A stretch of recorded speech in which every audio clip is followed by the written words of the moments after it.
All praises to Yahweh, Bahashem, Yahweh Shai, that is the name of the Father, and his beloved Son in the Paleo Hebrew. Ariel ben Yehuda for Israelites of the Way.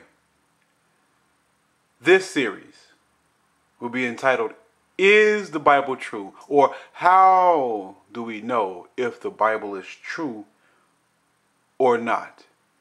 This is the introduction into this series. So how do we know if the Bible is true? How do we know if it's really inspired by the Most High? How do we know that it isn't a fairy tale? How can we substantiate the claims of the Bible? What sets the Bible apart from any other ancient writing of literature or religion? What evidence, if any, can be provided to establish the validity, accuracy, and truthfulness of the Bible? These are questions that many of you have, but were either afraid to ask or thought that you were doing something wrong by asking such a question. Some time ago, I asked someone to ask all of the Christian guardians, all of the Christian people that they know in their lives, to ask them why do they believe that their faith is true. The consistent answer was, we just take it by faith and we feel that that is the truth. Faith and feelings without facts is nothing. For the resurrection of the Messiah wasn't based on feelings and faith, but by evidence. So, as the scripture says, 1 Thessalonians 5:21, prove all things, hold fast to that which is good. I am not a Christian. I am not a Christian pastor or preacher. This is Israelites of the Way, and we will prove these things. 1 Peter 3:15 says, but sanctify Yahweh in your hearts, and be ready always to give an answer to every man that asks you a reason of the hope that is within you, with meekness and fear. A reason. So then we can say that faith is reasonable.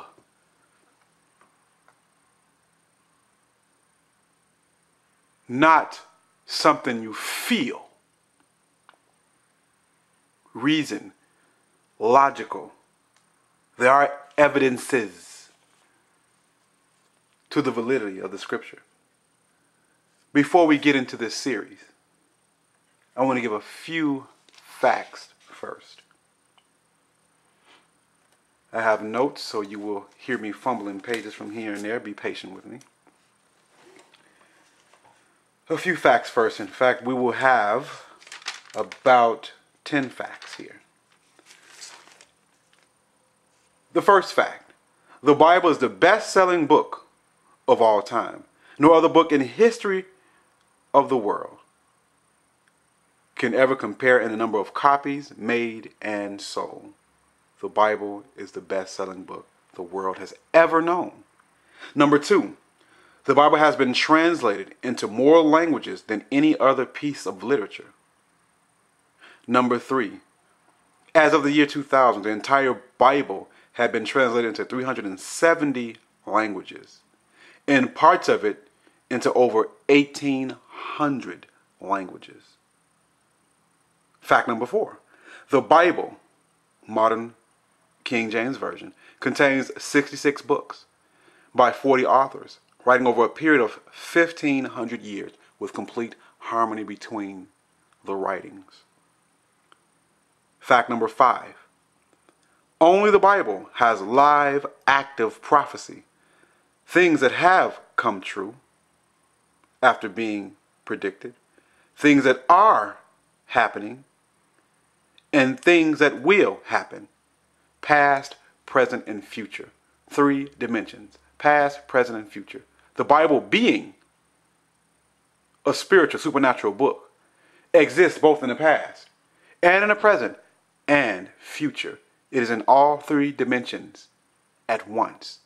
Only the supernatural can be valid in the past and in the present and in the future. We will prove this as we go along. Fact number 6. The Bible is the only book whose accuracy has been confirmed by history, archaeology, science, and textual criticism. More on what textual criticism is in the future. Fact number 7. The Bible is 1/4 or 25% of it dedicated to prophecy, with a total of about 400 pages of predictive material. Fact number 8. The Bible has withstood over 2,000 years of scrutiny, criticisms, and attacks. Yet the efforts to discount the Bible has only strengthened its validity. Fact number 9. The Bible has complete harmony despite having 40 authors speaking in a total of 3 different languages over the time that the scriptures were written. And fact number 10. Only the Bible provides historic proof of the Most High's dealings with men or mankind. In other words, the Israelites. And it is the best documented and preserved book in history. So in this series, we will examine briefly the objective and the empirical evidence of the Bible's validity, accuracy, and truthfulness. And these types of evidence that I'm going to be talking about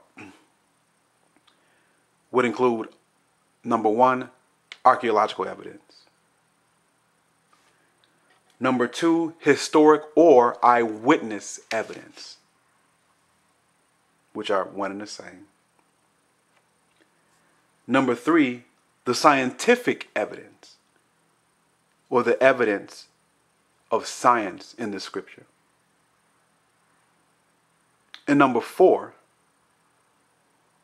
the supernatural, the prophetic evidence.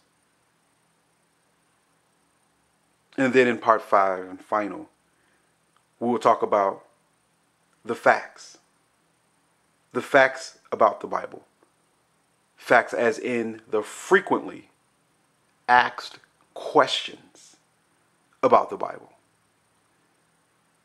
Skeptics, their questions, their criticisms. We will provide answers to some tough questions about the Bible itself. Questions that you may have thought of and questions you may have never thought of. We plan to answer that.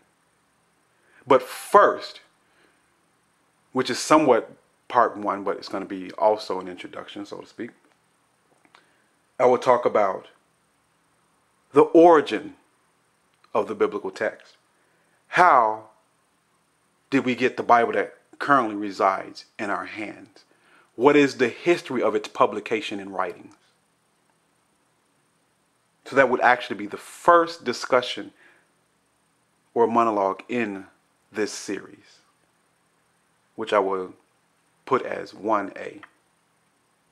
Now, the sources used in these discussions is number 1, the Bible in Translation, a book called The Bible in Translation by notable scholar Bruce Metzger. Number 2 is the book by Ankerberg and Weldon entitled Ready with an Answer. And the third source used in this presentation, in these discussions, is the Popular Handbook of Archaeology and the Bible by Norman Geisler. So stay tuned to have your questions answered. Stay tuned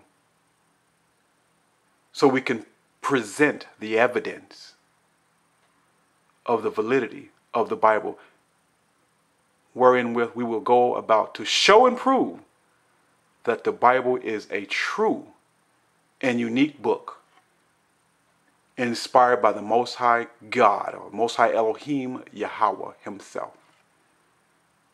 So stay tuned. Shalom.